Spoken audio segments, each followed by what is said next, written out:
26 मई 2025 को वट सावित्री व्रत रखा जाएगा। यह व्रत ज्येष्ठ माह की अमावस्या को किया जाता है। इस दिन महिलाएं वट की बरगद के पेड़ की पूजा करती हैं। वट सावित्री व्रत हिंदू धर्म में महिलाओं के लिए एक महत्वपूर्ण पर्व है। इस दिन विवाहित महिलाएं अपने पति की लंबी उम्र और अच्छे स्वास्थ्य के लिए व्रत रखती हैं।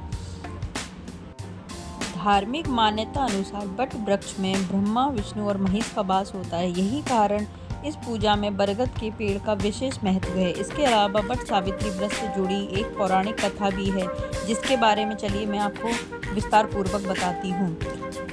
सावित्री ने सत्यवान नामक एक राजकुमार को अपना वर चुना। सत्यवान एक वनवासी राजा धूम्रसेन के पुत्र थे, जो किसी कारणवश अपना राज्य खो चुके थे और वन में रहते थे। लेकिन एक बात जिसने सबको चिंतित कर दिया था वह यह थी कि भविष्यवाणी के अनुसार सत्यवान की मृत्यु 1 साल के भीतर हो जाएगी। लेकिन सावित्री अपने निर्णय पर अड़िग थी और सत्यवान से विवाह कर लिया। विवाह के बाद सावित्री अपने पति, सास ससुर के साथ वन में रहने लगी और अब वो दिन भी आ गया था जब सत्यवान की मृत्यु का दिन रखा गया था। जब सत्यवान अब जंगल में लकड़ी काटने गया तो सावित्री भी उसके पीछे पीछे जंगल में चली गई और वहाँ पे सत्यवान के सिर में दर्द होने लगा और वह उसकी सावित्री की गोद में लेट गया। मृत्यु के देवता यमराज उसको लेने आ गए थे। सावित्री ने यमराज का पीछा किया और उनसे सत्यवान की आत्मा वापस देने की प्रार्थना की। यमराज ने कहा कि यह नियम के विरुद्ध है, लेकिन सावित्री भी बुद्धिमान थी।